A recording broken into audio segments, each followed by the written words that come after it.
Welcome to the Between the Pages podcast, brought to you by Boldly Seeking Ministries. Join the conversation every other Wednesday with the team and other special guests as we navigate how we can live a bold faith in between the valleys and the mountaintops of life. This episode is sponsored by Lakeview Covenant Church, where together they pursue Christ and advance his priorities across the street and around the world. Now, let's get to this week's conversation. Well, hey, friends, welcome back to the Between the Pages podcast. And it has been quite a while since I have been back on the podcast.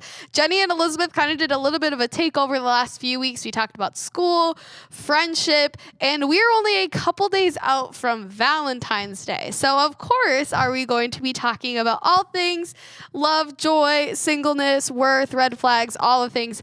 This episode is going to be full of a lot. So you are in for a treat. So to start off, I am joined with Elizabeth. Elizabeth, say hello. Hi. All right. And what we kind of wanted to talk about today in particular, as we are focusing on Valentine's Day, but I don't know, Elizabeth, would you say Valentine's Day is your favorite holiday? Oh, probably not. Probably not. And the thing is that I've come to love Valentine's Day and this idea of growth in my singleness. Yeah. And last Valentine's Day, I wrote a blog that was titled Dear Future Husband. And something that I have done over the last couple years is just writing letters to my future husband that one day, when I get married, I'll give to him on our wedding day, for him to just kind of read like my process through singleness, but also becoming more joyful in who I am, becoming more joyful in knowing my identity is in Jesus and not in a relationship. And so kind of reading a part of the letter will kind of get us into all of the topics that we are going to talk about today.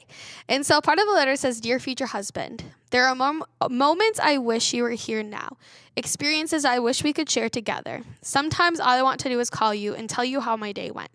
Even though you are not here, I know you are somewhere in this big, beautiful world. Although I wish we were dancing in the kitchen, making dinner, taking a quick pit stop through Starbucks on our way to church, and creating beautiful memories together, I'm still waiting and preparing to meet you. There are things I still struggle with, identity, anxiety, and doubt. I'll need you to be straight with me, constant reassurance of your love with your words, and most importantly, your actions. I'm still working on loving myself, seeing myself the way God sees me. I will not quit on myself, and I will not quit on you. I promise to love you and put God first in our relationship. I promise to support you, champion you, and walk through life with you. And so that was part of a letter that I wrote when I was just kind of in this whole bout of singleness, you could say. And part of that was just realizing this whole concept that, yes, I'm single. Elizabeth, you're single. Valentine's Day may not always be a happy day for single men or women. Mm-hmm. But the thing is each of us as believers and as Christians are welcomed into a far greater love than any earthly love or Valentine's Day social media post. That person is Jesus. And I get choked up about it because, I think sometimes the way that society has gone is Valentine's Day has become a very materialistic holiday. Oh, for sure. All the chocolates, the flowers, and I would say I'm not necessarily a materialistic person. Yeah. But that's not everything that Valentine's Day is, and to come to terms for me that I get to enter into a far greater love than the love I'll have with my future husband. And I have that love already, and that's with Jesus. And to take Jesus, who in a minute took on the sins of the world and spoke the words, Father, forgive them, for they do not know what they're doing, and it is finished, was the same moment that Jesus filled the gap and hole in our hearts. He answered the what ifs, and he continually answers your question, what about me, with it's always been and is you. Whew. So Mic good. drop. Mic drop moment. Like, Jesus is telling you, whether you are single or in a relationship, like this Valentine's Day, if I can tell you anything, it's that Jesus is speaking over you. If you are questioning your worth, if you're questioning your identity, if you are just longing for the relationship and be like, God, what about me? Like, truthfully, I didn't think I was going to be single this Valentine's Day. I thought my ex and I would still be together, and we're not. Same Hence here. why he's an ex. But, and there have been multiple times, I think, in my healing process where I was like, God, what about me? Like, what did I do wrong? But I'm constantly reminded, I want you to hear this today, that Jesus is saying it's always been and is you. It's always been and is you. Elizabeth, when you hear that, like, what do you think about? What do you feel? All the things. Oh, honestly, a lot.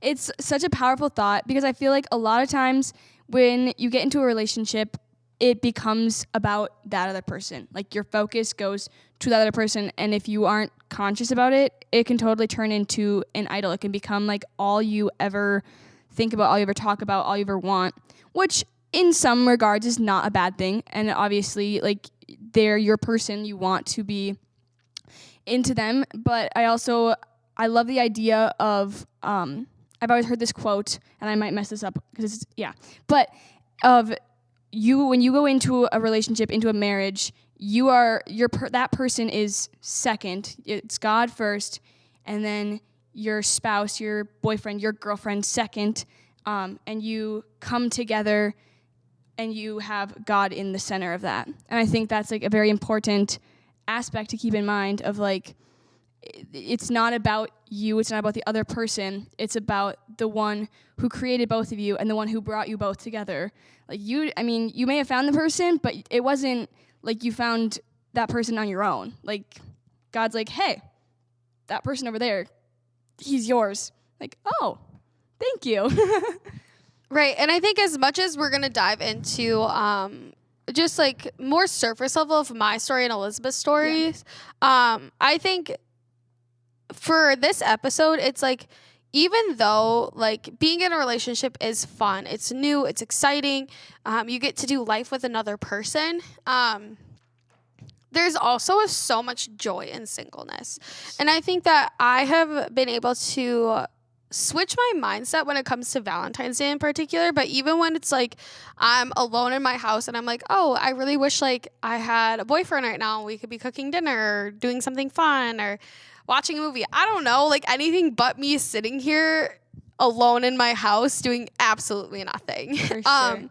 But I found that a day like Valentine's Day is more of a reminder for me of the growth I've had in understanding myself over the last year, growing in my self-confidence, understanding the full and complete joy in living a life for Jesus and continually running towards the dream that God has for me. And then one day being able to share that with my future husband. And I think that's something that's so cool is like, if you're continually running after Jesus, and this is something that I'm sure that you kind of what you were talking about as well, like when you are continually running and chasing after Jesus, the right guy is going to be able to keep up with you. And you are going to be able to look over and be like, and Jesus is going to be like, that's your person. Like exactly what you said. Yes. And, I think like for me, being single and still like I still think some days still processing past relationships too and past I wouldn't necessarily say traumas but just like past experiences that for me the positive is to just continually to chase after Jesus and the dreams that he has for me. And I can tell you like from my last relationship to like now, I'm able to spend so much more time on Boldly Seeking, which gives me so much joy because that's a dream that God has for me that I know, like, I mean, sometimes I joke that God and I are on the same terms when it comes to Boldly Seeking sometimes. But prior to when I was in a relationship, I think I wasn't as intentional about still chasing after boldly seeking. And that's like a God-given dream of mine. For and you sure. almost lose that. I guess, Elizabeth, was there a time like in a past relationship where you might have lost like chasing the dream that God has for you because of this new shiny thing? Yes. For most of my high school time, I was in a on and off relationship, and I just slowly felt myself. I was putting all my energy into trying to save this thing because I was holding on for dear life to this thing that was trying to get away from me, and I didn't want it to because I was like, I really, really want this person in my life, but I wasn't. I mean, I basically gave up listening to God. Like, I could just, he would be telling me, get out of this. Like, it's hurting you. It's draining you. You aren't putting your energy into the things you used to love. I wasn't as involved in youth group. I was coming to church, but I was dragging. I had a heavy heart. I was hurting, and I hardly told anyone about it. I mean, I would suffer in silence, and I would just put on this happy face, come into church, act like it was where I wanted to be when it wasn't. By all means, I would come in here, do the things, and it wasn't what I loved to do. I've always loved being up here playing keyboard, but then for a time it was just, what am I doing? I'm not loving this. I just want to go home. I want to lay in bed. I want to think about this person, and it consumed my mind, and it was so not good. Yeah, and I think, one, like, trying to come out of a relationship and trying to find that joy again can be super difficult. And I know for me, like, I look back on previous relationships and I notice, like, when I put my self-worth into someone because I feel like they are what define me. And I'm like, okay, that is the complete opposite of what should be happening. And like, Exactly. Jesus is the one who should define me. And I think in terms of the podcast, like, the lowest of lows is heartbreak and the highest of highs is when things are going really, really, really well. But there's so much in between when it comes to relationships that I think I look back and I realize a lot of things that, like, I wish I did differently. Yeah. Or I wish I saw different red flags earlier. Oh, for sure. For sure. And I think for those who are listening, and maybe you are just recently going through a breakup and Valentine's Day is really hard for you, or if you have lost a spouse even in this last year or last couple years, or if you're just in a bout of singleness and you are just trying to find that self-worth again, I just want to say, like, it's okay to be where you're at. And I think this is probably one of our more, it's a relationship episode. And I feel like there's going to be a lot of podcast episodes released around this time that talk about relationships. But, something that we have valued as a team is just be vulnerable and honest with each other.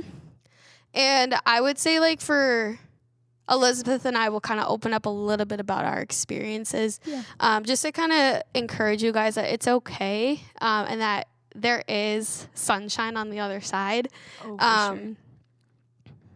Kind of for me, I guess, a lot of the things was, I thought the person that I was dating about a year ago, I thought, like, we were ride or die. Like, this is the guy. Like, he came out of nowhere. I was like, this is going to be it. Like, this is going to be my person. We had very similar goals.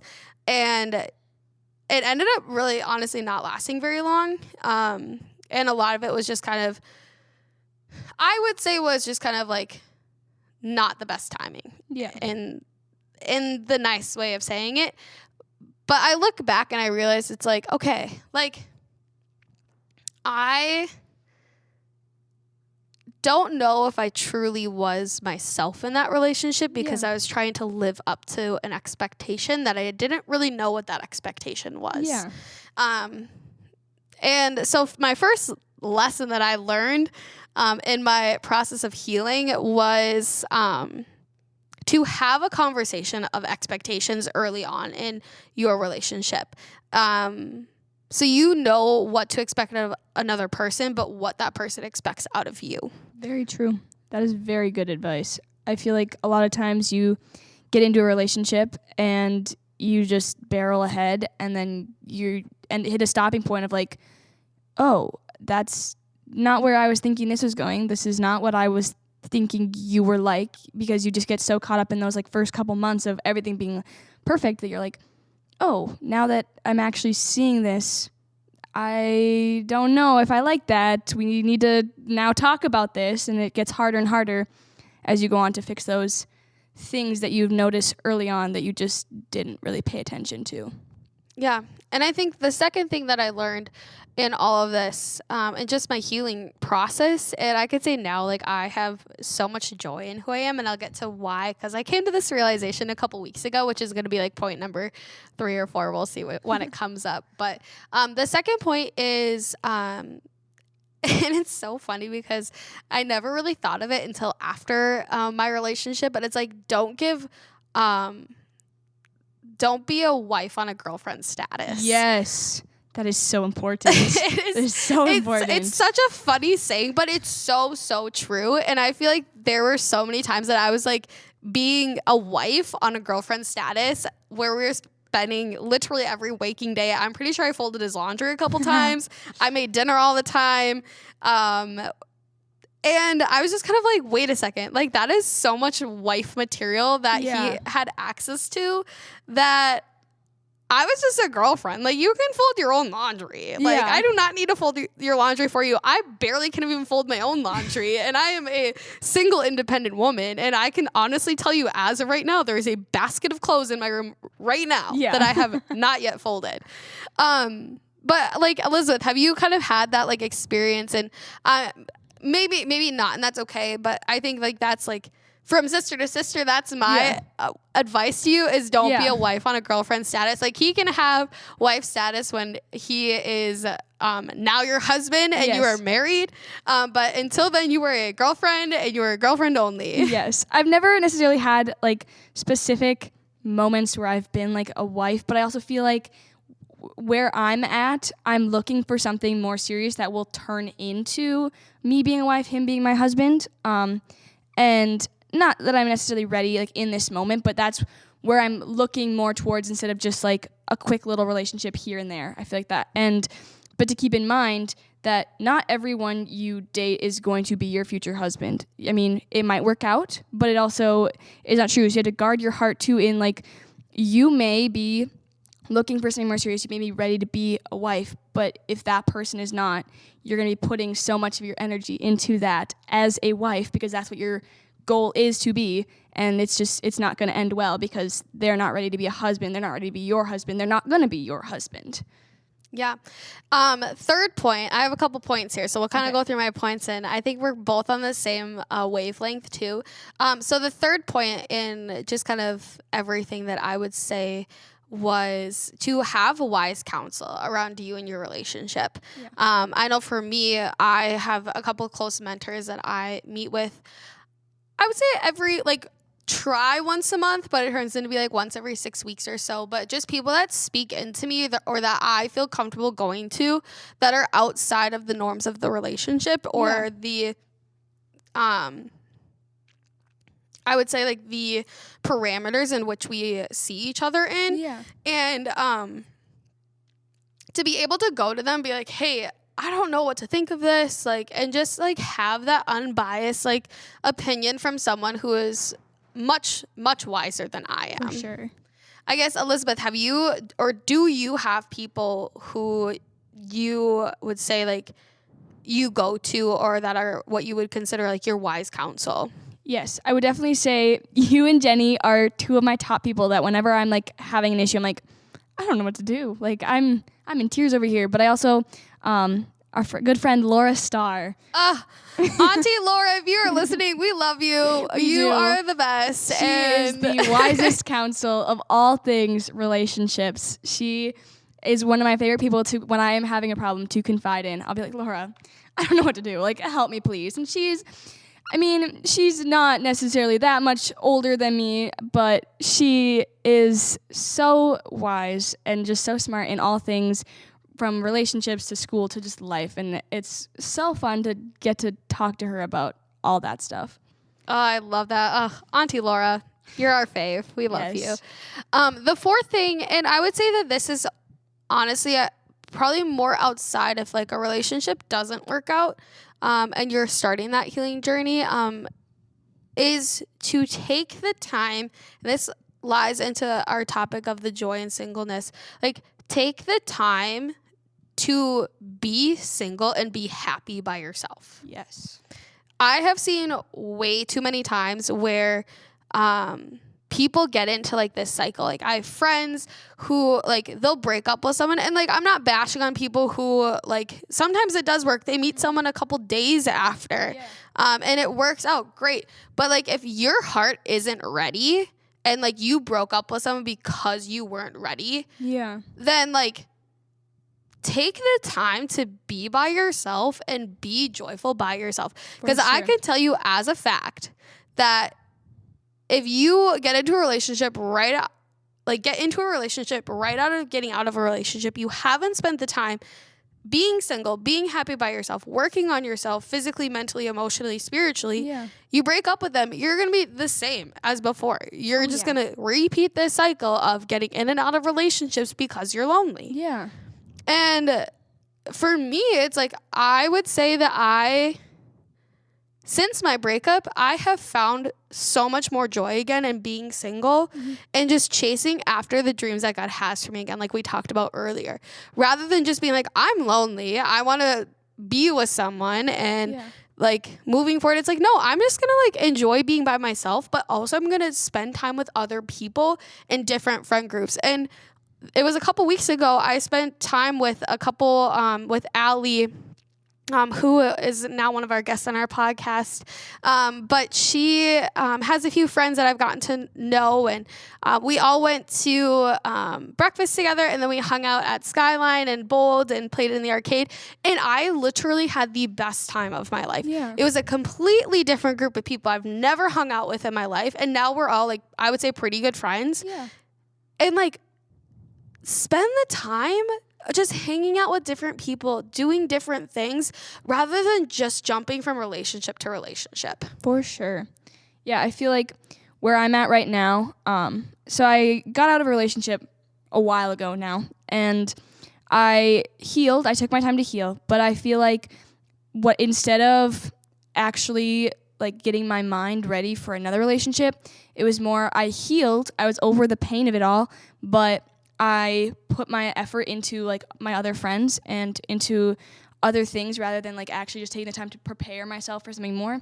And then I got into something new, and it was good, but it wasn't, neither of us were ready. And it made me realize now that I'm not ready for a relationship. I need to actually get my head right for a relationship. My heart might be ready, my body might be ready, but I'm not mentally and emotionally ready for it. And so something I've started to do just the past couple weeks is each week I want to do one thing by myself for myself and one thing for myself with other people, like doing something in community, but also like taking the time for myself to do something myself. And that has so far been really good. And it's like encouraged me to just get myself right, but also like expand my horizons, like you were saying, like hang out with different people. So I think that's really I love that. I love that. Oh, that's going to be your challenge this week, because I'm all for that, of just do things by yourself for yourself.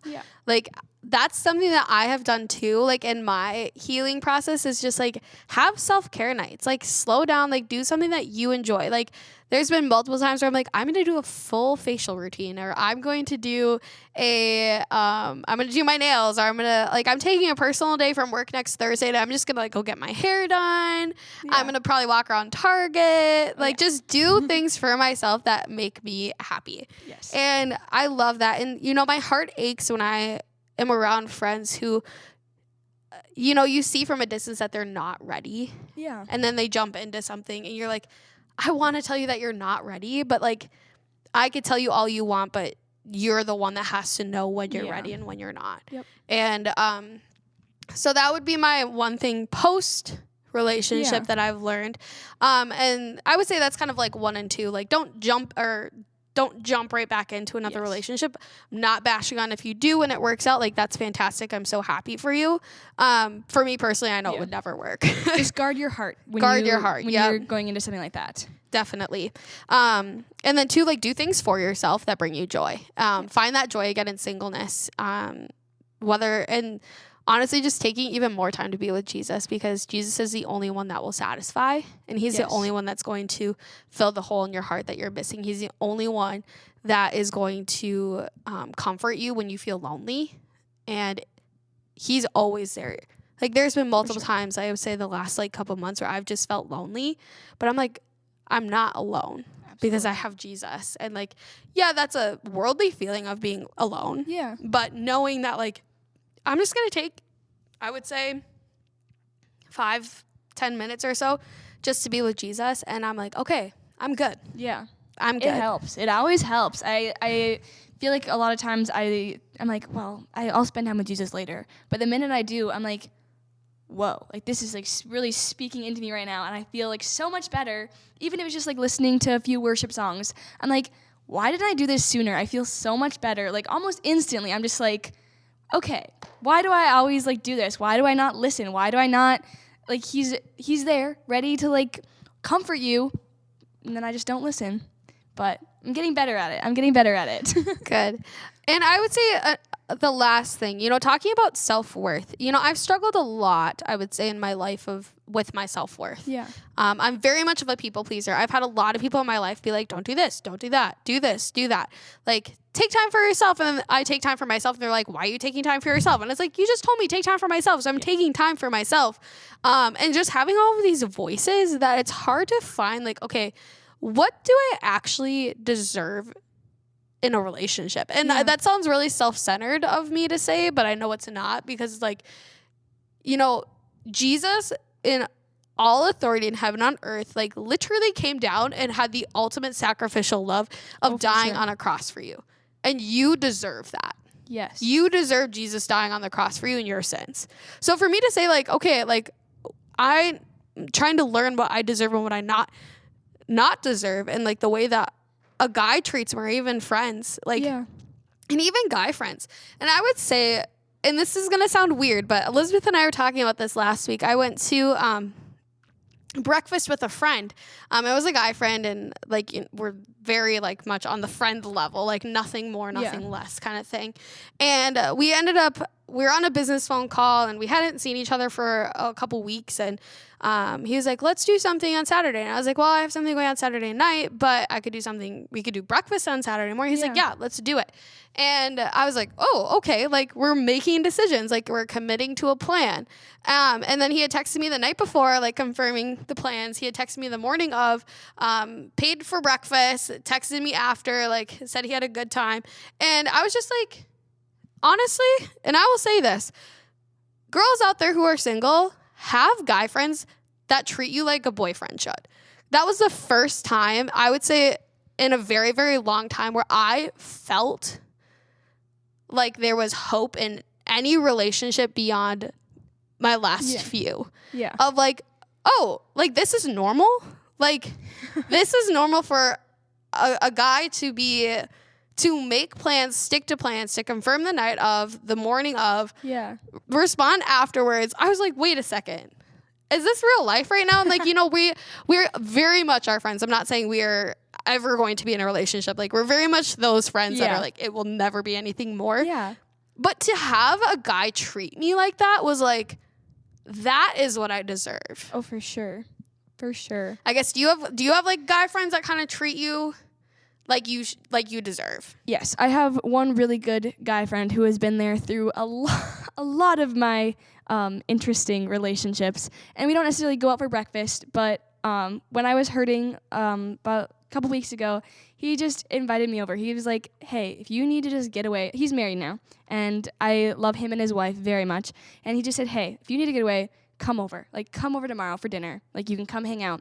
And it was just so nice. Just like, he just was there for me, and he was like, he checks in on me when I'm struggling, and he just asks me how I'm doing. He asks how my day goes.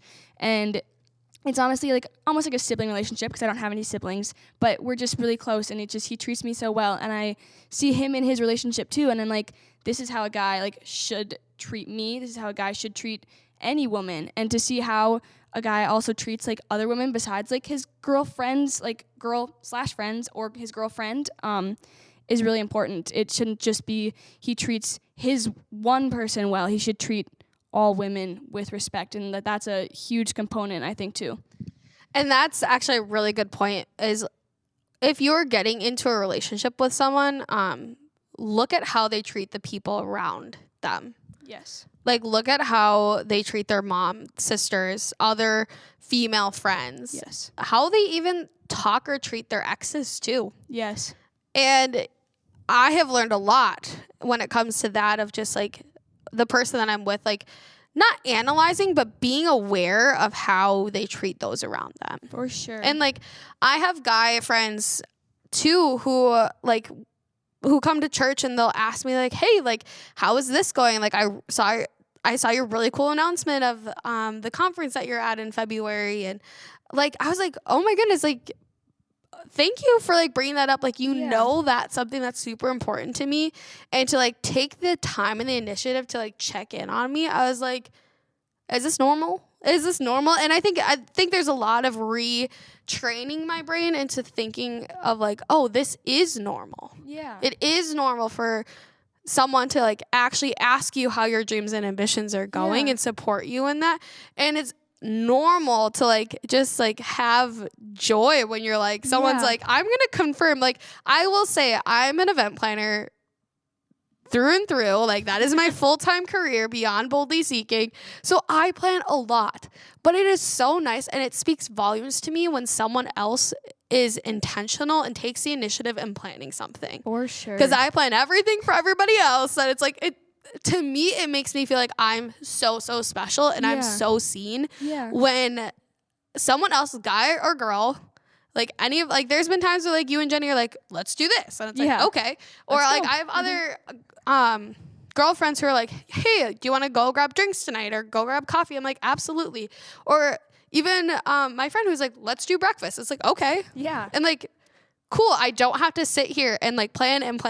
Yeah. Like, I just get to enjoy. And it shows that they care about it too, because I feel like sometimes when you put so much effort into, like, okay, let's hang out on this day, or, like, let's hang out on this day, you put so much of your effort into that friendship or relationship or whatever it may be.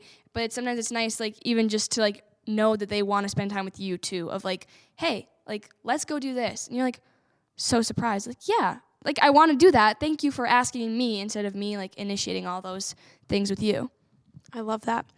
So, Elizabeth, we went through a lot. Yes, we did. And I think it's so good. We might have to do a part 2 later on in the podcast. But what would be one takeaway or a challenge for the listeners? Well, I think for a challenge would be to just, like, spend time, do something for yourself. Like I mentioned earlier, do something for yourself by yourself. And in that time, also, like Rebecca was kind of saying, like, spend time with Jesus. It will, I guess that'll be my takeaway. Just get, like, into Jesus and put Jesus as the focus into whatever relationship you are going into, or make sure that is the focus of you and whoever your next boyfriend will be. Make sure that's the focus, and make sure that your heart is right with Jesus before you pursue something new. I guess that'll be my takeaway. What is yours, Rebecca? I love that. I would say one, I love how you talked about doing something by yourself for yourself. And I don't know if I'm allowed to say this or not, but I'm going to say it anyway. You were on Snapchat the other day, and I kind of knew that you were doing your, like, this is by myself, for myself kind of thing. And I love it because I have had the desire to do this as well. Yeah. So go to the dollar store, grab a plate, grab a permanent marker, and just write on this plate, like, every single thing that, like, your heart is aching or hurts, pains, hang-ups. Just get it all out. Use it as a rant plate, honestly. Oh, yes. A rant plate. Oh, yes. And go outside and literally, like, smash it on the ground. Put it in a Ziploc baggie. That's what I got a gallon. I got a gallon Ziploc baggie. I put this plate in there because it very much helps with the cleanup. And I put it above my head and I just smashed it. And it, like, it's so symbolic too. Not only is it, like, it releases everything, but it gets, like, the anger out. It gets, like, the pain and the anger that you, like, bottle inside. And you're like, ha, take that, you plate. Like, I just broke you. I broke all this pain, all this anger, and it's now gone. And it's really releasing, and just, it feels so good to just be free of all of those things. So yes, I agree. Definitely do that. So that would be my physical challenge for you this week or over the next couple weeks. And my second thing I would say is to take the time and reflect on whether if you're in a waiting season, in a relationship, whatever that may be, take the time and reflect on how God is personally working and personally growing and stretching you in this season, whatever that season may be. You may be single, you may be in a relationship, you may be engaged, you may almost like be super close to your wedding day, or you're newly married or married forever. Like, take the time to just think about how you and God are on the same terms of like you're growing and stretching, because it's so important to make sure that you are intentional with your faith and strong in your faith before you can be strong for another person. Yes. And the other thing that I would say too is to know this, like, we are human beings. We are sinful creatures, and our hearts, like us, aren't made for perfection and make mistakes too. Say you get into a relationship, you thought it was the ride or die relationship. I thought that in my last relationship, and there's been so many times where I was like, it is my fault.